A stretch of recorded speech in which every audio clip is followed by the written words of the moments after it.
Ju mirëseardhje në hapësirën informative News Hour. Unë jam Kasandra Pali dhe së bashku do jemi në minutat në vim, sigurisht për të ndjekur hap pas hapi të gjitha zhvillimet që vinë nga zgjedhjet lokale në Kosovë, ku që për orës 19 në fakt, ku ka përfunduar edhe procesi i votimit, ne kemi mundur që të ndjekim minut pas minute të gjitha rezultatet e para nga këto zgjedhje, për të ndalur në fakt tek humbja e thellë në këto zgjedhje të lëvizjes vendosje, ku me sa duket disfatat e një pasnjëshme kanë sinjalizuar një humbje të thellë të partisë Albin Kurtit në këto zgjedhje. Rezultatet në Mitrovicën e Jugut dhe balotazhi në Prishtinë, që e nxjerr vetëvendosjen forcë të dytë, ka treguar një dështim të Albin Kurtit. Pjesëmarrja në rang vendi ishte 37.0.7%, duke shënuar një ulje të interesimit të votuesve krahasimisht me lokalet e vitit kaluar. Kosova i mbajti këto zgjedhje pa një qeveri qendrore.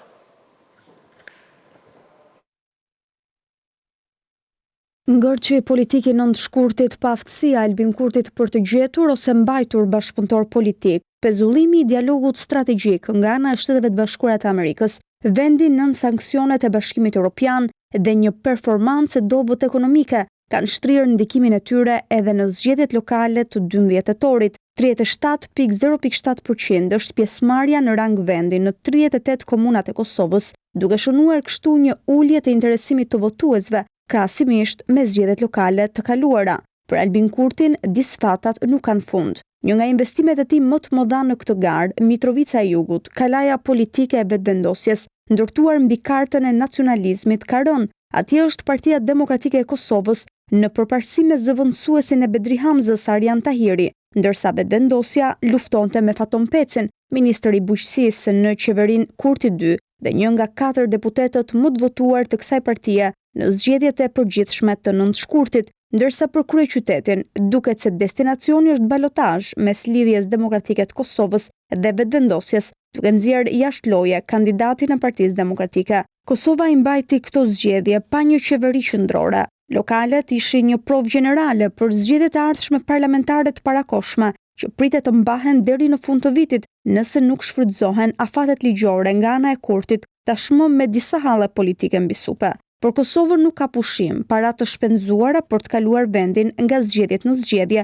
dhe asnjë rezultat të prekshëm për jetën e qytetarëve. Mirë, në fakt nga Kosova pritet edhe një konferencë për shtyp nga ana e Komisionit Qendror të Zgjedhjeve sa i takon të gjithë procesit të numërimit të votave. Do të shkojmë drejt për së drejti me këtë konferencë e cila sapo ka nisur.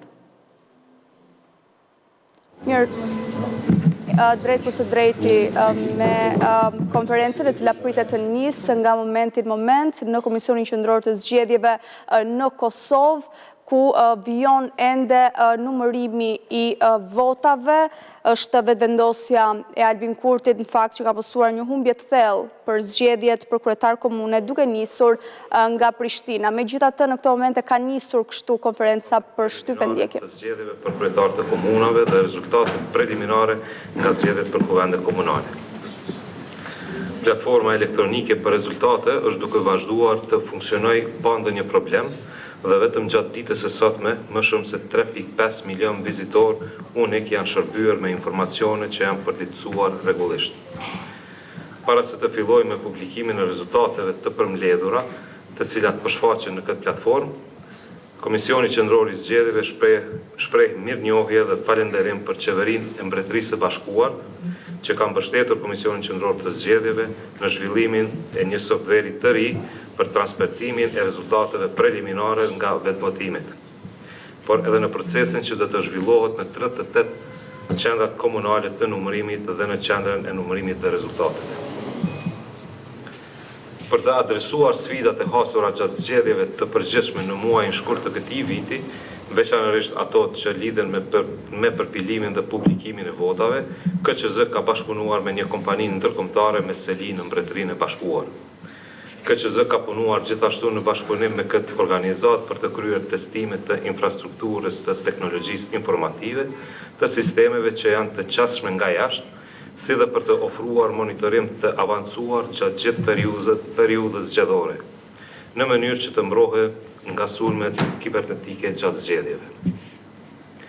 Pra, KQZ ka bashkëpunuar me BAE Systems Digital Intelligence, një organizatë ndërkombëtare me seli në Mbretërinë e Bashkuar, e cila ka partneritet me Arcus Security, një kompani vendore e sigurisë në fushën IT-s, për të ofruar software-in e kërkuar dhe zgjidhjet përkatëse të sigurisë në teknologjinë e informacionit.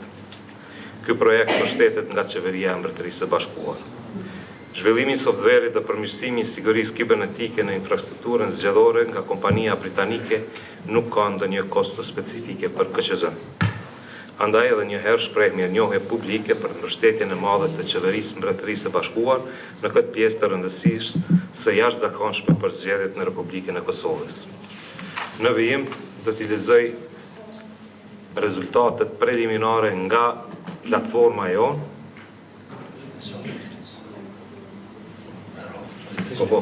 Që fillojnë dhe të nga Deqani, dhe t'i lexoj drejt për drejt nga platforma. Deri në orën 23:04. Po, orale. Në Deqan, nga 50 vend votime, 26 janë numëruar, respektivisht 92%, është ky rezultat. Bashkim Ramosaj 51.56%, jeton Mushkolaj 21.38%, Natyra Kuqi 11.presje 29%, Shkumbim Demaliaj 9.presje 71%, Faton Selmanaj 4.68%, Jetmir Prekalla 0.95%, Shefqet Tolaj 0.22%.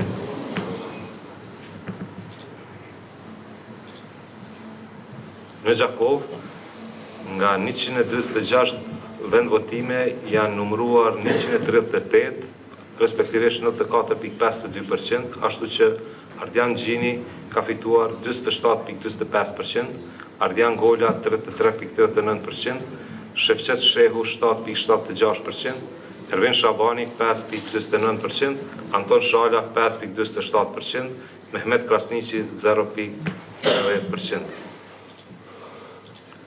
Në Glogoc, nga 73 vend votime, 63 janë numëruar, respektivisht 86.30%, ashtu që Ramiz Ladrovci ka marrë 51.68%, Petret Hajdari 37.55%, Ekzona Tërdevci 4.21%, Naim Bazaj 2.58%, Ajvaz Berisha 2.50%, Gazmend Heta 0.78%.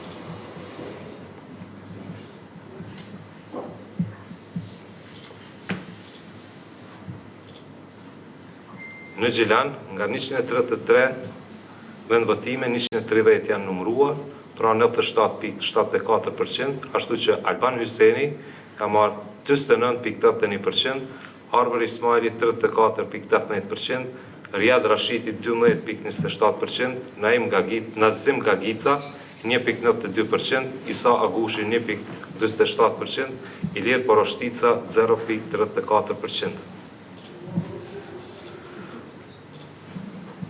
Në Dragash, nga 57 vend votime janë numëruar të gjitha, 100%, ashtu që Begjet Gjeladini ka marrë 23.98%, Shaban Shabani 28.38%, Filiz Mustafa 16.82%, Usmen Balqi 5.89%, Nejmidin Sejdilar 4.92%. Në Istok, nga 60 vend votime, 56 janë numëruar, 93.33%, kemi Ilir Ferati 58.78%, Alin Imanaj 22.11%, Aset Bujupaj 13.53%, Uk Blakaj 5.58%.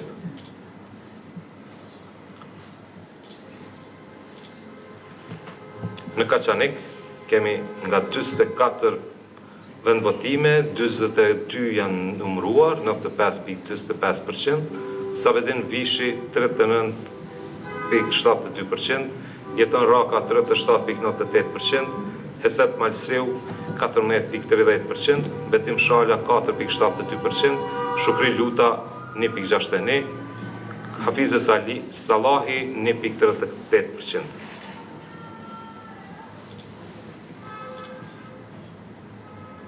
Në Klin kemi 62 vendvotime, 54 janë numëruar, 87.10%, kemi Zenon Elezaj 28.50%, Sokol Bashota 35.87%, Arben Limanaj 9.85%, Ramiz Rustaj 5.75%.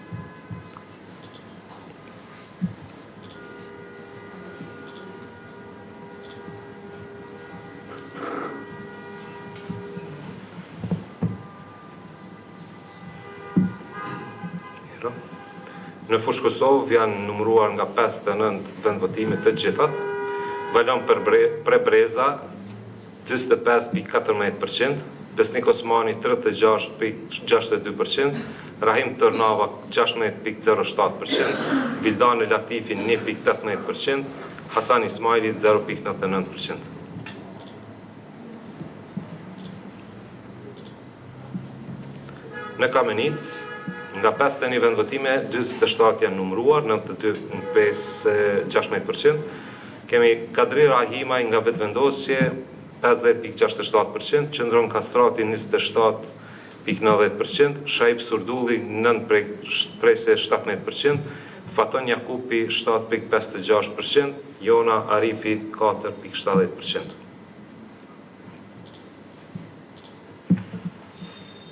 Mitrovica e Jugut, nga 105 vendvotime, 104 janë numëruar, Arjan Tahiri 28.07%, Faton Peci 27.66%, Gzim Lakolli 3.53% dhe Qazim Nimani 0.74%.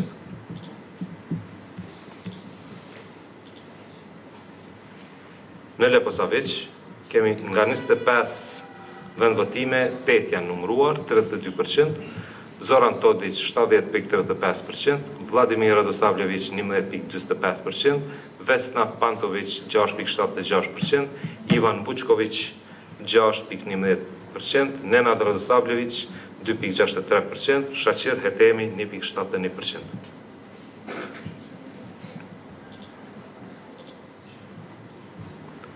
Në Lipjan, nga 88 vendvotime, 86 janë numëruar, 97.73%, Imri Ahmeti 51.30%, Shukri Buja 30.36%, Ilir Qerici 16.31%, Ardian Bytyqi 1.29% dhe Bashkim Budakova 0.74%.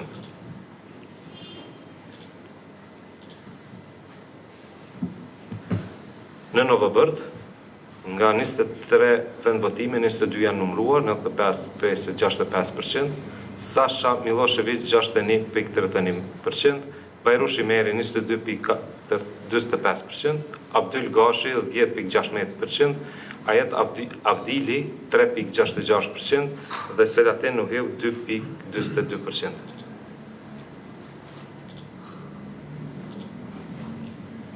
Në Obiliq, nga 33 vendvotime të gjitha janë numëruar, Qafer Gashi me 26.27%, Halil Thaci 24.04%, Goran Tančetović 4.84%, Ali Krasniqi 2.34%, Nusret Kelmendi 1.79% dhe Shefkis Aliu 0.52%.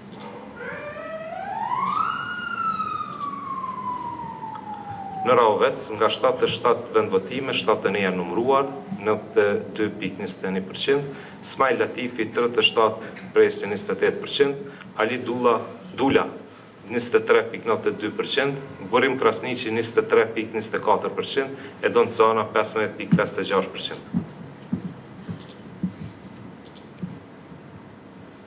Në Pej, nga 120 vendvotime, 136 janë numëruar, 97 presje 14%, Gazmen Muagjeri 26 presje 11%, Taulant Kelmendi 28 presje 13%, Ali Berisha 18.08%, Arta Nalbani 4 presje 91%, Jeton Avazaj 1.10%, Senat Dacic 0.68%, Reshat Nurboja 0.67%, Vebi Abdullahaj 0.18% dhe Gani Veselaj 0.14%.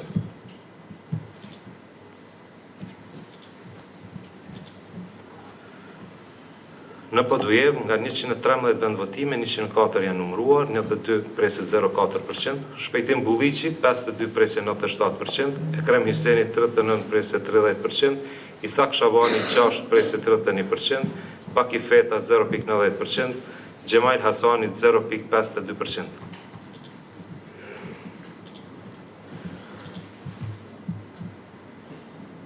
Në Prishtinë, nga 268 vendvotime, 224 janë numruar, 83.58%, Përparim Rama 33.76%, Hajrullah Qeko 32 presë 90%, Uran Ismaili 27 presë 95%, Bek Berisha 3.10%, Besa Shahini 1.51%, Fatmir Selimi 0.25%, Merkur Berqiri 0.19%, Agim Krasniqi 0.18%, Lulzim Syla 0.08% dhe Nadime Belegu 0.07%.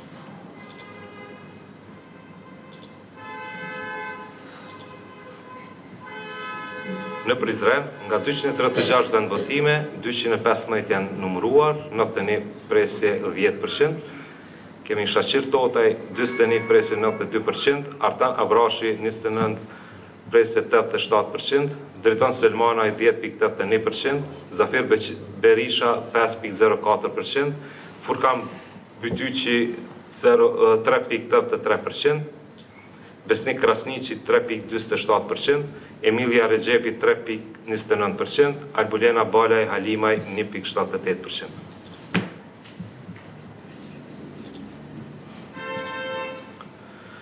Në Skënderaj, nga 72 vendvotime, 69 janë numruar, 95 presë 83%, Samil Ushtaku me 83.25%, Hysni Mehani 9 presë 78%, Sokol Halili 6 presë 77%.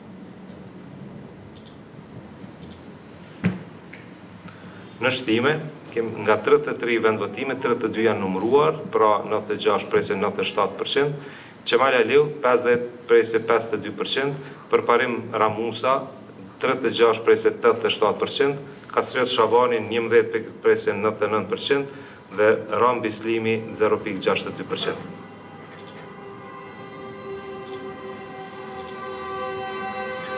Në Shtërps, nga 17 vendvotime, janë numruar 15, 88 presë 24%, kemi Ivica Tanasijevic, 66 presë 21%, Stefan Stamenkovic, 9 presë 68%, Slajan Nikolčevic, 9 presë 22%, Valmir Ahmeti, 5 presë 82%, Garib Sahiti, 4 presë 95%, dhe Shpejtim Arifi, 3.92%.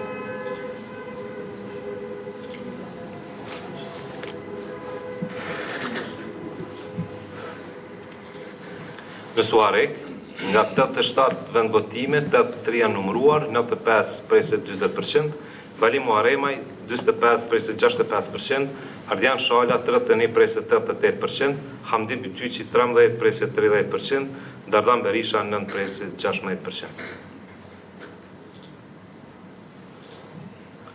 Në Ferizaj, nga 154 vendvotime, 123 janë numruar, 92 presë 86%, Agim Aleu 56 presë 20%, Enver Haliti 28 presë 26%, Visar Azemi 13 presë 23%, Gjemile Murati Shabani 1 presë 70%.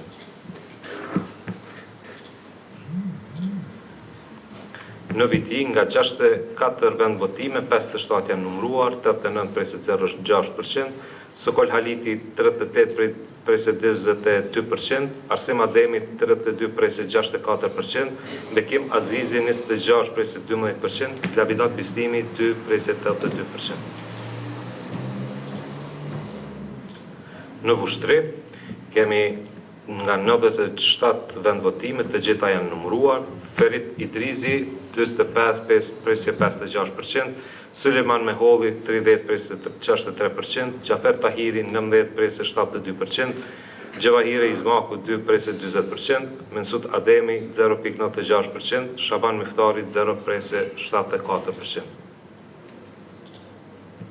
Në Zubin Potok, nga 15 të votime, 14 janë numëruar, 93,33%, Miloš Perović 79,67%, Milja Bishevac 7,82%, Stefan Vulović 5,02%, Gordana Mihajlović 3,29%, Mirjana Vlašković 1,80%, Grozdan Bishevac 1,53%.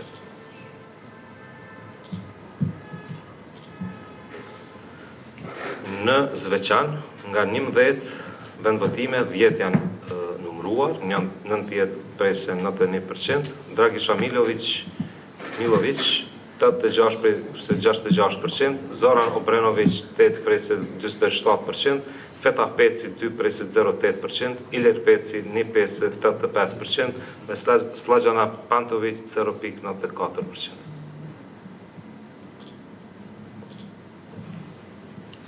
Në Malishev, nga 74 vendvotime, 73 janë numëruar, 98,65%, Ekrem Kastrati 53,50%, Gzim Krasniqi 18,96%, Valon Hoti 15,45%, Fatmir Ademaj 7,21%, Enver Hoti 2,99%, Valon Krasniqi 1,21% dhe Selajdin Bytyqi 0,28%.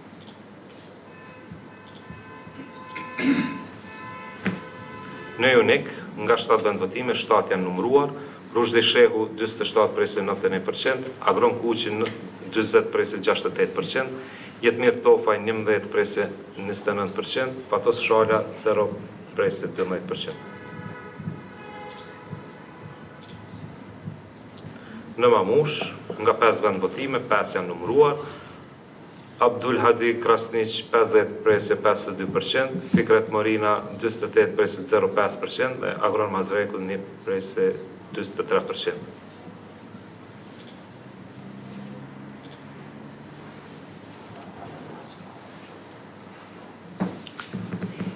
Në anën e Elezit, nga 11 vendvotime, 9 janë numëruar, 81,82%, Mehmet Balaji 51,01% dhe Rufki Suma 28,99%.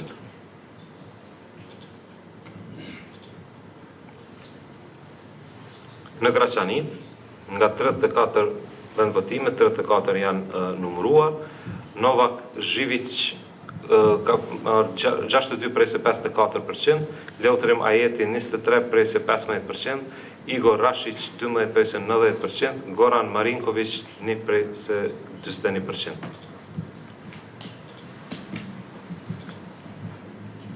Në Raniluk, nga 10 vendvotime, 10 janë numëruar, Tanja Antic 71,05%, Ivan Petrović 14,08%, Igor Mitic 12,71%, Bojan Arsic 2,16%.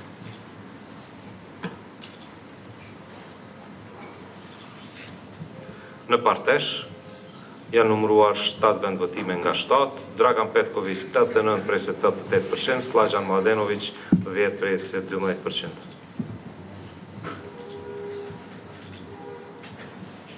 Në Klokot, janë numëruar 8 nga 8 vendvotime, Božidar Dejanović 21,62%, Srećko Spasić 31,63%, Arber Emini 23,50% dhe Goran Marinković 3,45%.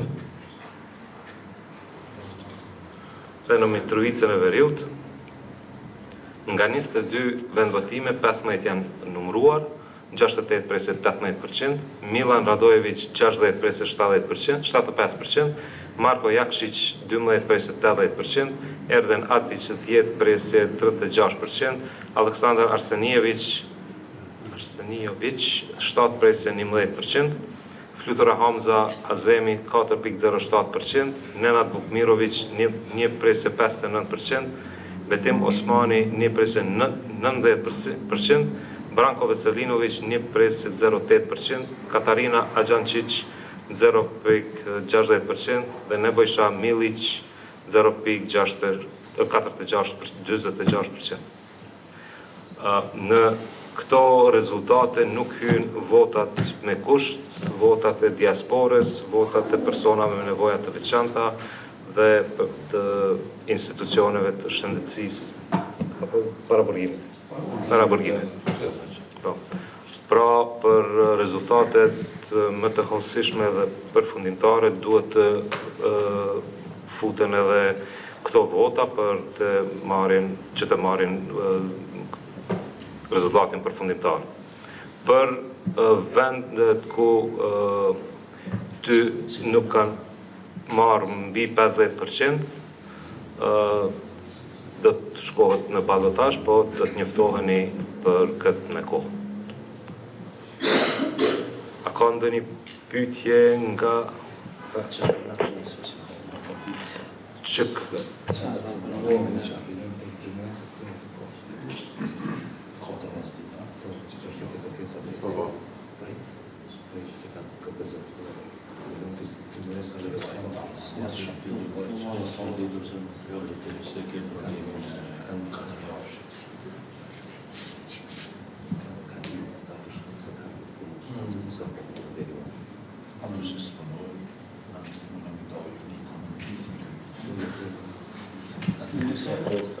Një njoftim, qendrat komunale të numërimit do të fillojnë punën për numërimin e votave për kuvende komunale nesër.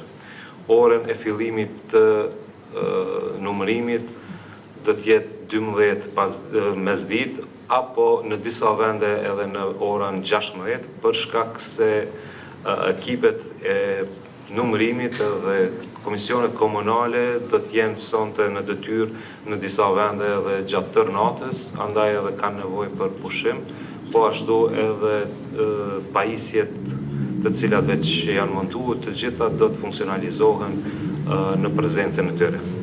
Andaj për disa qendra komunale do të fillohet nga ora 12 për disa tjera në orën 16 dhe do të vazhdohet për gjatë javës të numërohen dhe besojmë që brenda kësaj jave do të kemi edhe rezultat. A ka ndonjë pyetje? Una?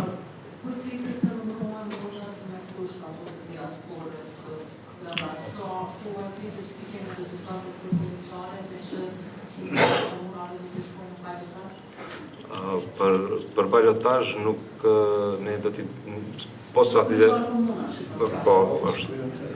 Brenda javës do të kryen të gjitha. Por për të diaspores, votat me kusht dhe personave me nevoja të veçanta do të numërohen pasi që të numërohen të gjitha votat e rregullta. Tash si të përfundon këto, unë po besoj që brenda 2 dite, 3 dite do të përfundon, do të vazhdohet me ato tjerat dhe do të njoftoheni me kohë, por besojmë fuqishëm që brenda kësaj jave do të përfundon procesi numërimit. Dikush diçka tjetër, nëse s'ka, natën e mirë. Faleminderit mediave. Kemi ndjekur kështu drejt përse drejti Kreshnik Radoniqin nga Komisioni Qendror i Zgjedhjeve, ku ka bërë një kalim të gjitha rezultateve të deri tanishme në të 38 komunat e Kosovës. Ajo që ka rënë në sy pa diskutim është humbja e thellë dhe rënja drastike e mbështetjes ndaj lëvizjes vetëvendosje të Albin Kurtit, me sa duket qytetarët në Kosovë kanë ndëshkuar me vot Albin Kurtin, pasi partitë opozitare si PDK, LDK apo Aleanca për Ardhmërinë e Kosovës kanë fituar në shumicën e komunave, sikundër kemi patur mundësi edhe që të ndjekim konferencën e plot nga ana e Komisioni Qendror të Zgjedhjeve me rezultatet e deri tanishme në të 38 komunat e Kosovës. Ndërkohë kemi edhe një prononcim nga ana e Ramiz Ladrovcit, i cili u paraqit përpara gazetarëve në Drenas, ku ka shpallur fitoren kundër kandidatit Partisë Demokratike të Kosovës. Ai ka thënë se këtë fitore ja dedikon ish krerëve të UÇK-s. Erdha këtë në sheshin e dëshmorëve, në sheshin Fehmedji Ladrovci, për t'ja dediku këtë fitore të madhe presidentit Hashim Thaçi, kryetarit Kadri Veseli, kryetarit Jakub Krasniqi, Recep Selimi dhe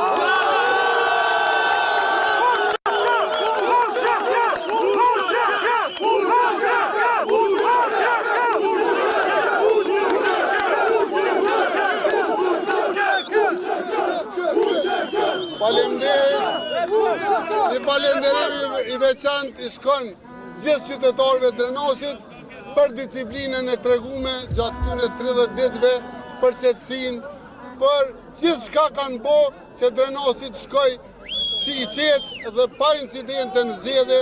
Po ashtu dëshiroj me ju informu se mbas të informata tash me një pjesë i kemi edhe zyrtare nga KQZ, po sidomos nga komisioner tonë dhe shtavet tona komunale, pra Aleanca ka shënu një fitore për quj historike, për faktin se ka një fitore ma bince në komunat ku ka qeveris, në Soharek kemi ka një fitore bince, Balimu Aremaj, në Rahovec, fitore bince Smajl Latifi, në Gjakov, fitore bince Ardian Gjini, në Dëqan fitore bince Bashkim Ramosaj, dhe në Klin fitore bince Profesor Zenun Elezi.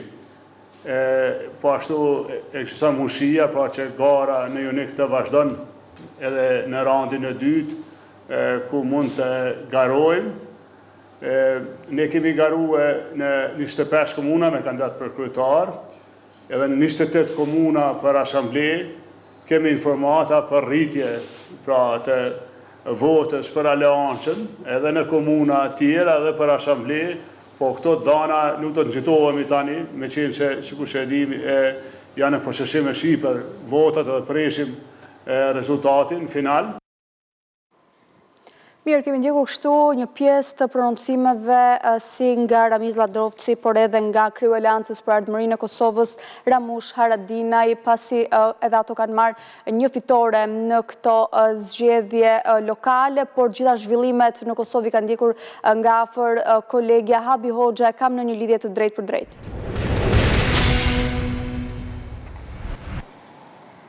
Habit, përshëndes.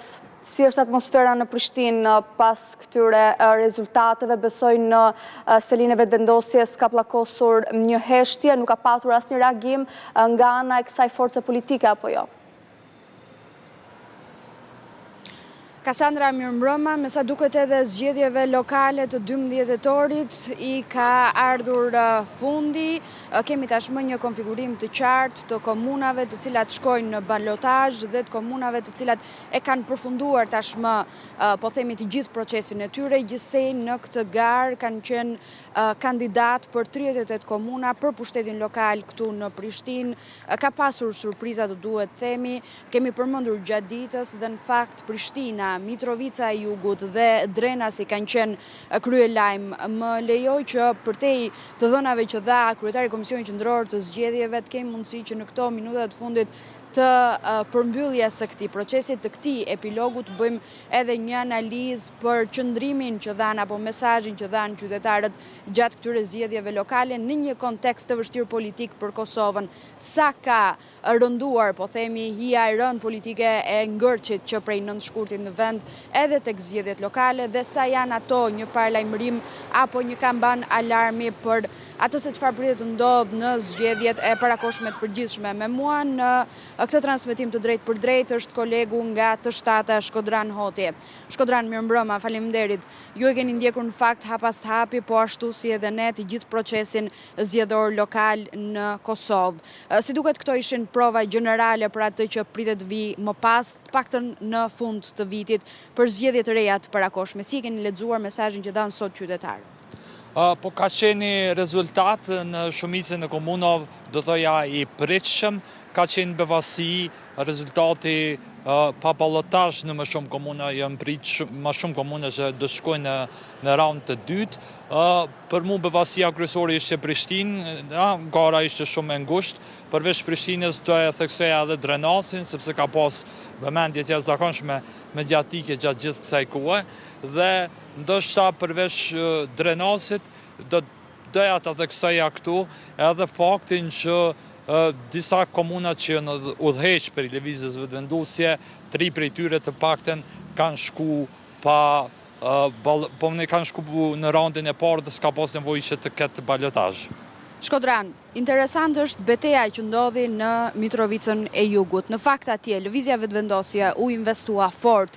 Ishte vetë kryeministri në detyrë Albin Kurti, ai i cili deri në minutat e fundit ka qëndruar në Mitrovicën e Jugut për të mbështetur kandidaturën e Faton Pecit, që në fakt është një figurë qendrore e kësaj partie. Po me sa duket i gjithë ky angazhim i vetëvendosjes, edhe pse do duhet parë numërimi deri në votën e fundit, ka dështuar. Është kjo rënja e një kalaje që shënon edhe rënjen e kartës së nacionalizmit të Albin Kurtit në gjithë qëndrimin e tij politik?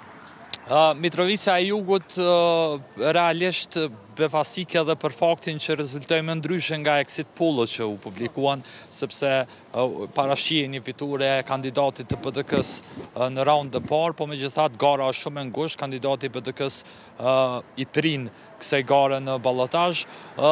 Kjo që e thatë ju, qëndron si analizë, Albin Kurti me çdo kush ka dashur që ta fitojë këtë komunë në raundin e parë, por përgjigjja e qytetarëve ishte ndryshe, e kanë vlerësuar shumë kandidatin e PDK-s, ai në një farë mënyrë tregoi që është më i fortë se sa krejt qeveria e cila investoi gjithçka. Zoti Kurti ishte 5-6 herë atje gjatë kësaj kohe, gjatë kësaj fushate.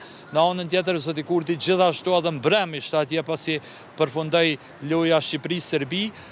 Kjo si praktik nuk dha rezultat, edhe si praktik nuk ka dhënë rezultat as në disa komunat e tjera ku partia në pushtet që udhëheq në nivelin qendror ka tentuar që ta shfrytëzojë pushtetin qendror për të ndihmuar vetes në fitimin e sa më shumë komunave. Shkodran, një element tjetër që na tregon diçka për situatën brenda një tjetër subjekti politik, Partisë Demokratike të Kosovës, është ajo se çfarë ndodhi në komunën e Drenasit. Atje kishim dy kandidat, njëri zoti Ladrovci, i cili nuk është zyrtarisht në logon e PDK-s, po thot ja me Partinë Demokratike të Kosovës dhe fitoren ja dedikoi krerëve të UÇK-s që janë në Hag, dhe kandidati tjetër me logon zyrtare të PDK-s. Çfarë tregon kjo për një tjetër subjekt politik në Kosovë që me sa duket është në tranzicion dhe po përpiqet gjej veten? Realisht Partia Demokratike e Kosovës, nga çka shohim tani, ka performuar mirë, le të themi, sa i përket komunave të tjera. Komuna e Drenasit ka qenë një befasi e keqe, një surprizë e keqe për ta, sepse realisht është shprit rezultat krejt ndryshe, por zoti Ladrovci befasoi dhe siç duket i kanë ndihmuar edhe fushata e madhe në media, fushata e madhe që ka bo gjatë krejt kohë, po edhe pushteti që ka pas për shumë vite. Domthonë ka qenë një prej rezultateve më befasuese, një prej komunave që ka pas vëmendje të jashtëzakonshme, dhe mendoj që kjo është një goditje për PDK-n, pavarësisht se ai akoma e cilëson veten si pjesë të kësaj partie. Shkodran, falenderoj shumë që ishe me ne në këtë transmetim të drejtë për drejtë. Faleminderit edhe juve që keni qëndruar gjatë gjithë kësaj kohe dhe keni ndjek përse afërmi gjithë këtë proces. Detyrën, faleminderit.